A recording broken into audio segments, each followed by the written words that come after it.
Hello family, Ram Ram प्रणाम। मैं चंचला देवी अपने चैनल में स्वागत करती हूँ। खिलौना गीत गाऊंगी, अच्छा लगे तो लाइक सब्सक्राइब कमेंट करिए, अपना प्यार दिलार आशीर्वाद बनाए रखिए।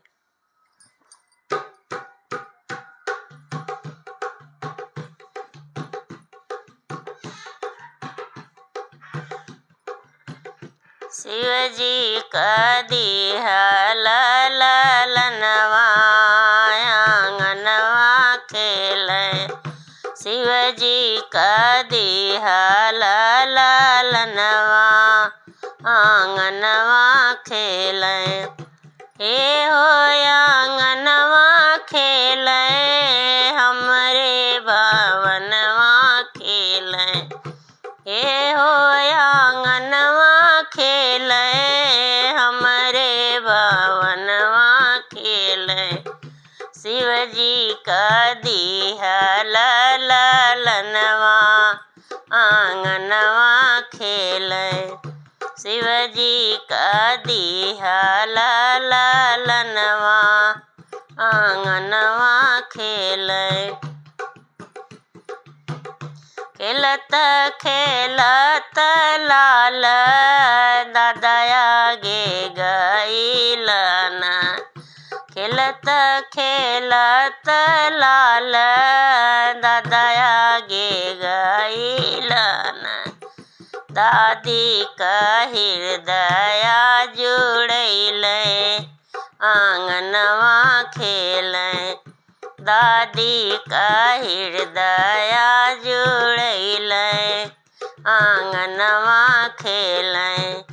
शिव जी का दिहल ललनवा आंगनवा खेले। हे हो आंगनवा खेले, हमरे भवन खेले। हे हो आंगनवा खेले, हमरे भवनवा खेले। शिव जी का दिहल ललनवा आंगनवा खेले।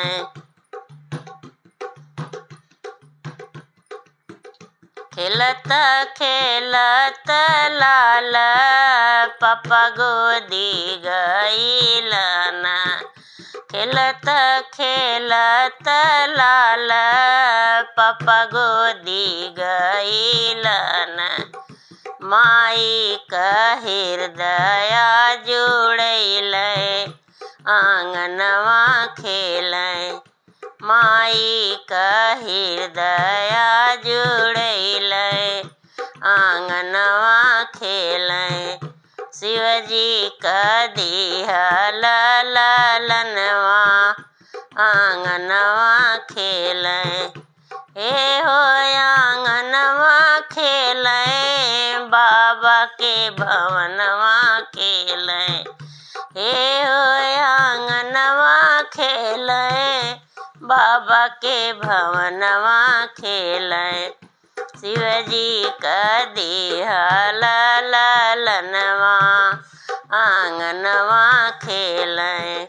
शिव जी का दिहल ललनवा आंगनवा खेले। खेलत खेलत लाल चाचा गोदी गइले हो, खेलत खेलत लाल चाचा गोदी गइले हो। चाची का हृदय जुड़ैले, लालनवा खेले। चाची का हृदय जुड़ैले, लालनवा खेले। शिव जी का दिहल ललनवा भवनवा खेले। खेलत खेलत लाल बुआ गोदी गइलन, खेलत खेलत लाल बुआ गोदी गइलन। बुआ का नेग बढ़ैले, आंगनवा खेले। शिव जी का दिहल ललनवा भवनवा